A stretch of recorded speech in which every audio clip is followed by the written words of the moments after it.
Welcome back to another episode of V4Variety in the Direwolf20 modpack. I am Digimazter, and I shall be your Digimon on today's adventure. Last time we worked on our factory, and today we're going to continue that because I've done some work. Yeah. So let's see what I've done so far. First of all, you see it kind of has a roof now. Kind of has some shape and some dimension. Look at this bad boy. Don't mind that sound. Yeah, it needs some work back here, but yeah, it needs some windows too. I just haven't added them in yet. Getting to that. So this is just the rough frame. You know, the roof's all done though. I really like it how it has this cool like cement lip. This is actually concrete from Railcraft. So it looks really cool. And these are really cool too. These heat sinks, these, don't mind the different colors. The ones that aren't colored aren't really working. Just they look like air conditioners. So let's go. And these actually do work. So let me go down here. Loud truck, you shut up.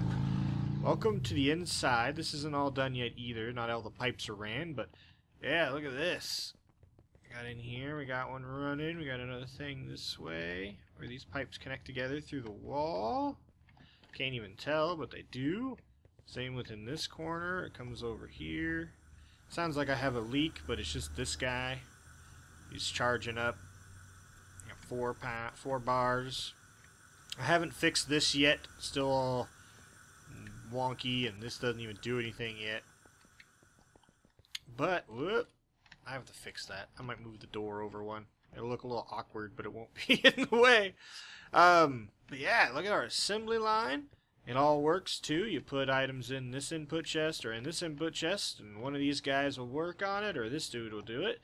It'll put it in the open crate, poop it out onto this conveyor belt, up into that, into here, into this chest. So that's awesome. All the powers, if you look at these guys, look at how close they are to the thing. They're at 4.6 pounds, or bars. And they're not really going to go any higher than that. I don't want to break too much. Cool. Because I have regulators back here. And that's what this little thing is. It looks so cool all covered up, but it actually is functional. All the pipe ran in here. Is it raining all of a sudden? Yeah, I'm going to go sleep.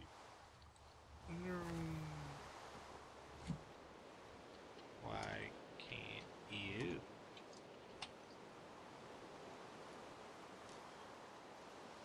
I'm sleeping. Sleeping. There's lots of people on today, too.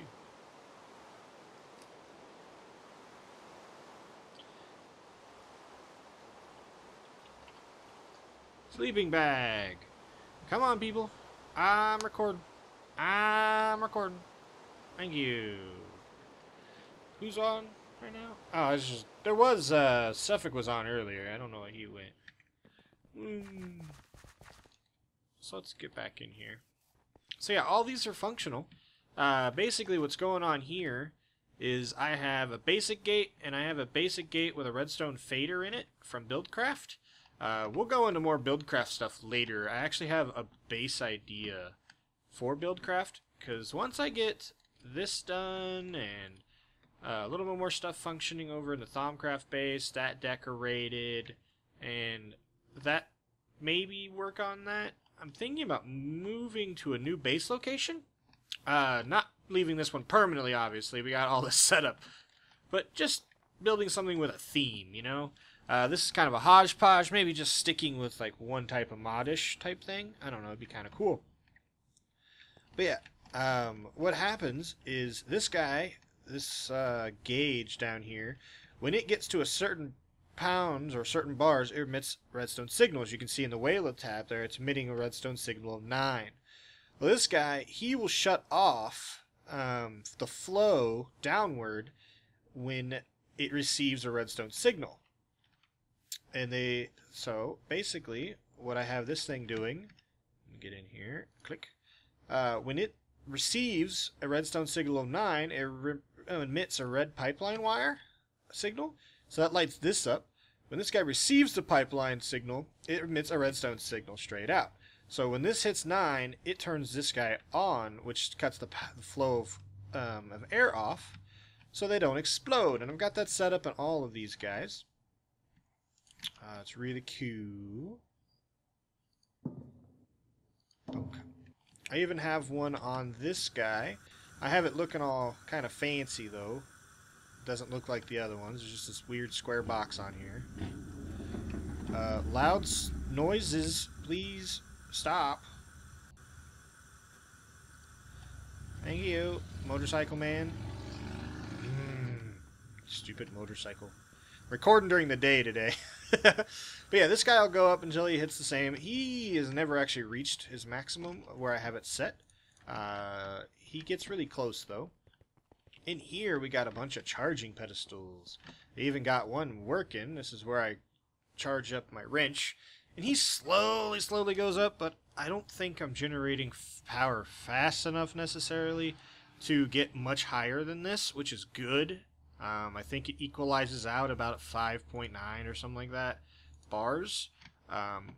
So nothing's going to explode. Every one of the pipes and all of these guys and the generators up there are all capable of holding 20 bars. The guys that I have regulators on are only able to hold up to 5. So nothing should explode ever. Up here is where we generate our steam. And this is really cool.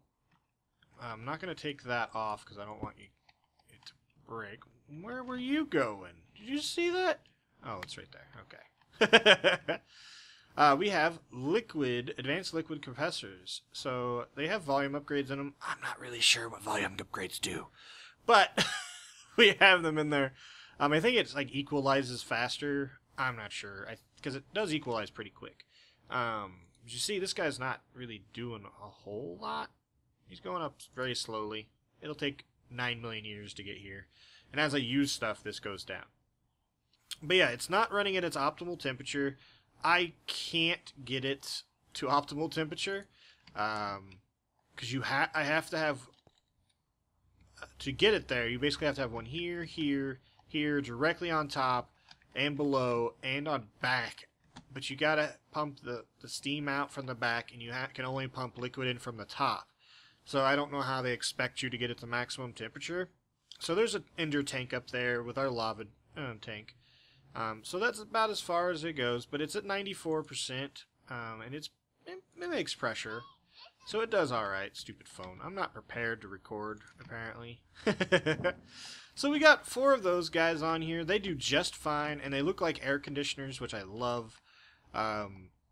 So yeah, it's just something cool. We may eventually add 1 or 2 more over here, depending on our pressure needs. But right now, that's just fine.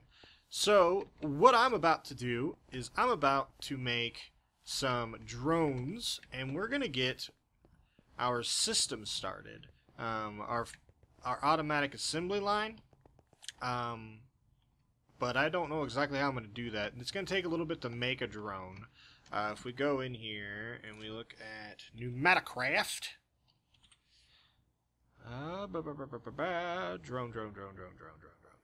Drone. He's not too difficult. I actually can make these really easy. These are the hard part. I have to make a couple of those. I have to make the transistors and capacitors because I ran out. But I'm going to make a few drones, and I'm going to let them charge up for a little bit, and I'm going to make some of these pieces and figure out how they work, and then I'll be back here in a little bit. Oh, you can color the drones? Ooh, fancy. What's the difference? Nothing, it's just black drone and a red drone. And you got green drones and all that stuff. Okay, cool. Alright, well, I will be right back.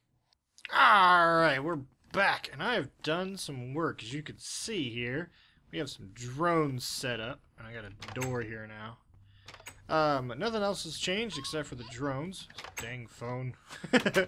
I've programmed all of these guys except for one, because I wanted to show you guys how it's done. Basically, you gotta get these GPS tools. If I hold one, and now my dog's going to whine. If we hold one, we see that spot there. I've already pretty much set it up. Basically what you do is you put a block there, right click on it with the block, and then take the block out and it'll put it there.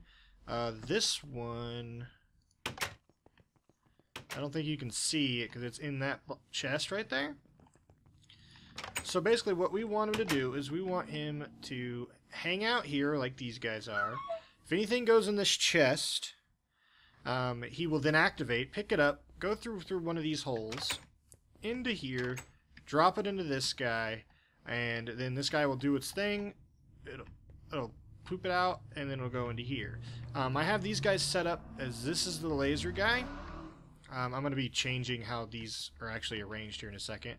But this is the laser guy, this is the drill guy, and this is the both. So this one, if you put like an iron, a compressed iron block in there, it will convert it to valves, and from valves into advanced tubing, because it takes both processes. So this is the programmer, and this looks complicated, but it's really simple actually. Industrial papers. I don't know. I'm not a bee guy. Look it up. Alright, so we have a start. Everything has a start, and these are all made with, like, this is repulsion, these are chopper, creeper, rain, and propulsion plants. So all of these are made from plants, and 8 of the corresponding plastic mixed with a, what is it, printed circuit board. So they're not cheap. Not cheap at all. So we got a start, and then we have an import and an area. So you have to tell it to go to, you're going to import from this chest, so you're going to put it into your inventory, and that chest is located right here. And then I want you to export it to this inventory that is located right here, and that's designated by these GPS tools. And then I want you to go hang out in this location, which is located right here.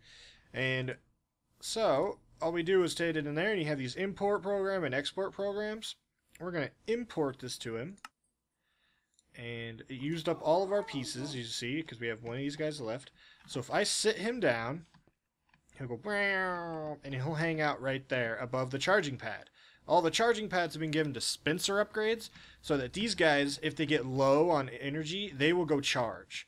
Well, I set them up to, I think they'll hover right above here and always charge, because that's where they sit when they're charging anyway. So I'm pretty sure that these guys are always going to remain full and always be in their corresponding spots. Because this guy is the laser and drill, this is just the drill, and this is just the laser. And bang bang cops! So, basically, if I go in here, and I get one of these. I think this one, yeah, see, this is the drill. Never mind, this is the laser. So we just programmed that one guy, but if I take this and I put it in here, he will get activated. He will go up through that hole, around. And the reason I picked this one is it has all the speed upgrades in it right now. He put it in the chest, and now he's going home. This guy's doing its thing. So we watch. He goes back, and he hangs out back at that charging station. Oops. Oh, we know where he's at. And then this guy does its thing. It spit out. There it is. Don't have... Okay, good. I don't have my magnetized ring on. Goes up the conveyor into that, and if you wait for it... Dun, da, da, da, ba, da, da, da. We have a dude, this guy, he will pick anything that lands into that chest up, take it, and then put it back in his charging dock. Uh-oh, he wants to go through the door. Uh-oh.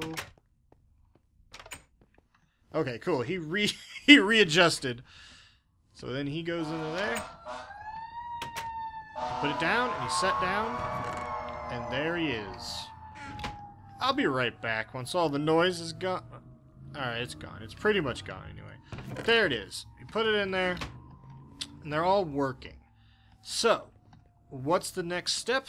Well, that's it for this episode, I think. I'm going to look at the time. If it isn't very long, then maybe we'll show the next step, which is corresponding each one of these guys with a AE system we're going to set up in here, so we can request items to be made. That AE system will then jet out the item that requires and go into the corresponding chest, making these guys go make it. When it's done, this guy will put it back into this chest, which will import it back into the system, completing the doing the crafting. I hope that works anyway. If not, I'm going to be really annoyed. But I'm going to go see how much time we have, because I haven't been timing. I just wanted to get this much done. So I'll be right back with an outro, or right back, and we'll have some more AE stuff done. Alright. Welcome back, guys. Okay, well, we have like 5-10 minutes here. So I got a basic AE system set up. This isn't going to, chill out like this. This is just me roughly throwing it together, getting all the components, and seeing if what I want to work will work. First of all, I've already had an issue with these guys running out of power instead of them automatically charging, just going down and charging. I don't know why, but they did. So I'm going to see if I can fix that. But let's see here. Underneath these chests, I have IMI interfaces. And under this chest, I have an IMI import.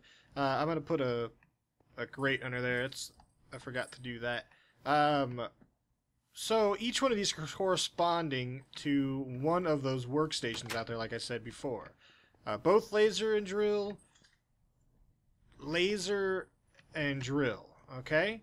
So, if I go in here, you can see that I can craft pressure chambers. Pressure chambers just take drills.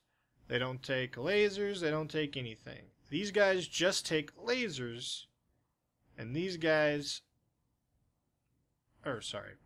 unassembled PCBs take lasers to make. And then I can make these guys, and they take both lasers and drills. I got plenty of these, so I don't need to make any more right now. But let's say we want to make, just to hurry this up, need to make more speed upgrades. I have them in this, so let's put them in this guy. This is the laser program. So let's say I need to make an unassembled PCB. Next. Start. So we should see a drone fly out. Perfect. If you look here, it is crafting. Put it in there. This guy picked it up, put it down. The laser goes to town. Okay, good. Boop. Makes it. Picks it back up. We've all seen this before. Spits it out, puts it on the conveyor belt, and bloop bloop, into that hopper, into that chest. If we wait, here he comes. It's our good old retrieval boy. Blum blum blum blum, picks it out, and you can still see it's still crafting. He goes back into a hole. Sometimes he goes in that one, sometimes he goes in that one. And now we have one in there, and crafting is complete. So it fully functions now. I can start loading these guys up, and I can tell which one they are by this now. So I can load those interfaces up with crafting recipes, and just request them, and then the drones will go do it for me. So that is awesome. That is absolutely awesome. Now I just need to figure out the charging issue.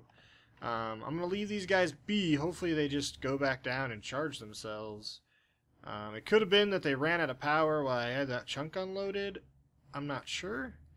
But we'll figure it out. So I hope you enjoyed today's episode. I did. I loved it. We got this thing working.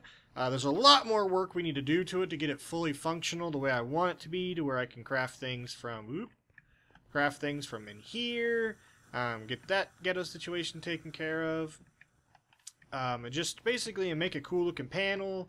We're gonna have a couple stations, I think, off on both sides here, make plants, so we can request to have a certain seed made over and over and over in case we start running low, and it will just make them for us. And then if we request plastic, it'll just put it in there, and we'll be good. And if we don't have enough seeds, it'll get us enough seeds and then make us the plastic. Oh, cool, right? That's gonna be awesome. This place still needs some decoration. We still need some more pipes to be ran. I gotta finish off this room, making it look cool, with the pipe ducts and everything.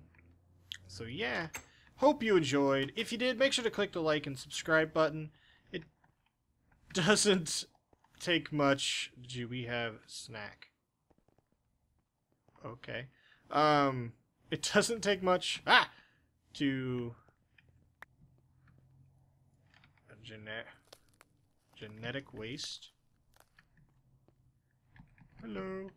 Alright. I'm gonna say goodbye now with Tricky. Bye-bye. Bye-bye. Bye-bye. Bye-bye. Bye-bye.